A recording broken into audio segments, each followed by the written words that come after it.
Hi, second graders. You guys have been doing an awesome job on your daily language review each day. So this week, our daily language review is going to have a few new sections. So I want to go over how each of those sections are going to work. So the first new section we have this week is rhyming.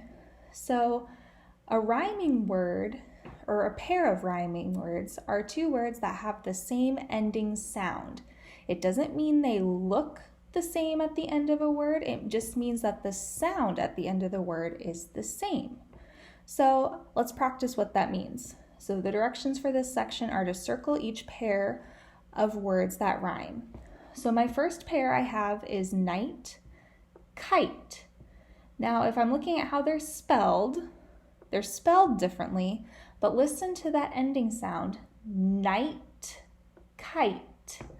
They both end with that ite sound, so that would be a pair of words that rhymes. So I would circle it. Number 2, I have cot, coat. Listen to those again. Cot, coat. Do those end the same? No. Cot has that short O, the ot at the end, and coat has the long O sound, oat, at the end. So those two words do not rhyme, so I would not circle them. Let's look at number 3. Nose, rose. Listen to those again. Nose, rose. Do those end the same?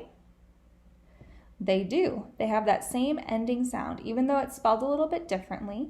Nose, we have a phonogram, and then rose, we have the long O silent E pattern, but they both have that same ending sound, so I would circle them. Number 4, so, low. Listen to those again. So, low. Those both end with that long O sound. Again, it's spelled a little bit differently, but that doesn't matter. We're listening for how the ending sounds. So and low both have the same ending sound. So we would circle that as well. Our next section we have is focusing on commas, and we're looking at adding commas to dates. So we have some rules when we're adding commas in dates. So our first rule, we put a comma between the day and the month. So an example of that would be if I was saying Saturday, July 18, 1980. So I would put a comma in between the word Saturday, so that's the name of the day, and the month, July. So the comma would go right there.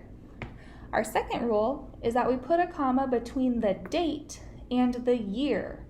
So an example would be July 18, 1980. So a comma goes between the date, which is the 18th, and the year, which is 1980. So we'd have a comma there. So thinking of those rules, we're going to find where the commas go in these dates. So number 1, my family is moving to Texas on October 12, 2014. So let's check our rules again.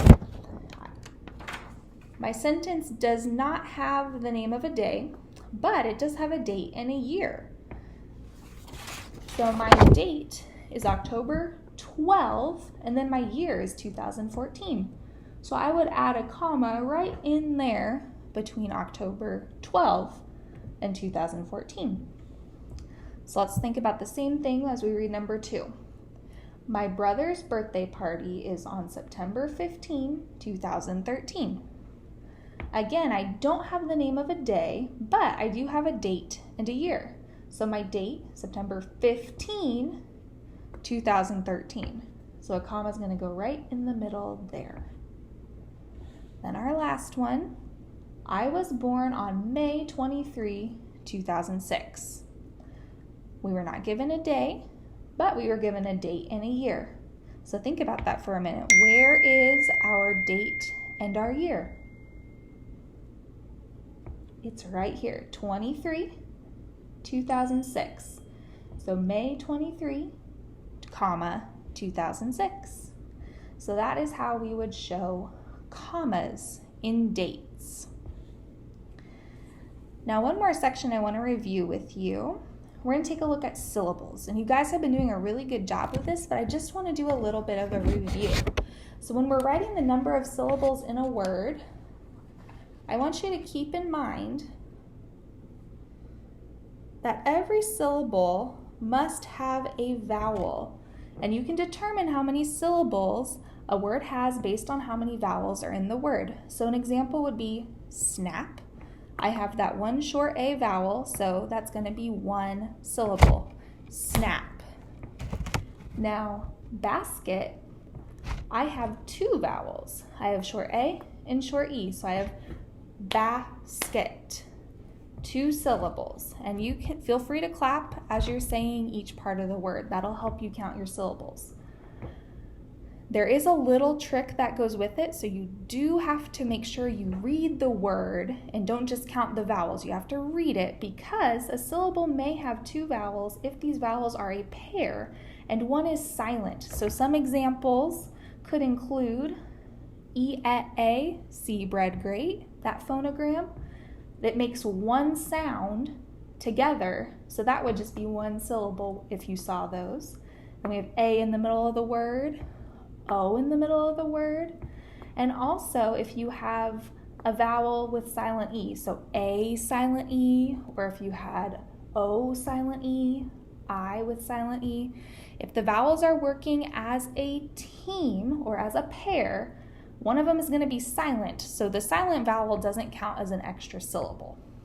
So we're just going to do two practice of those on this sheet.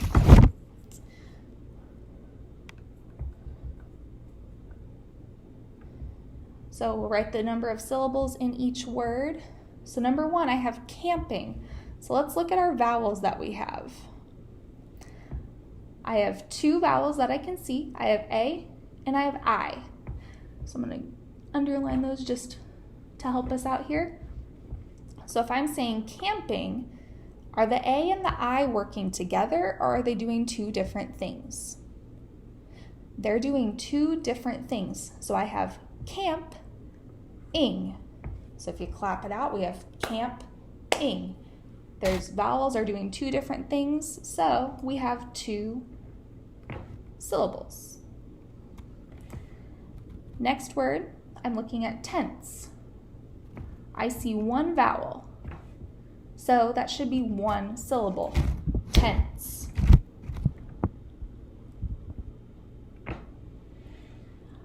I'm going to skip number 3. I'm going to let you do that one on your own. But number 4, we're going to talk about that. I have roasting. I see 3 vowels in roasting.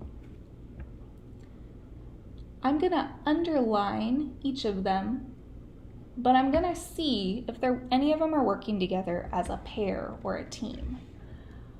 So if I have roasting, O and A are working together because I do not hear A making a sound.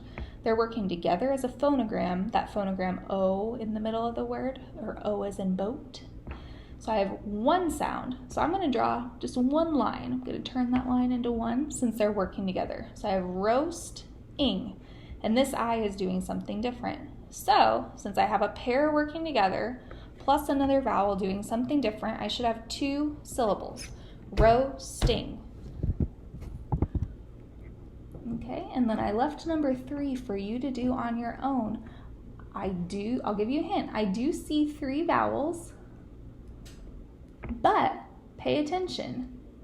Is there possibly 2 vowels that are working together as a team? Could be. So I'm going to leave that up to you to figure out how many syllables are in that word.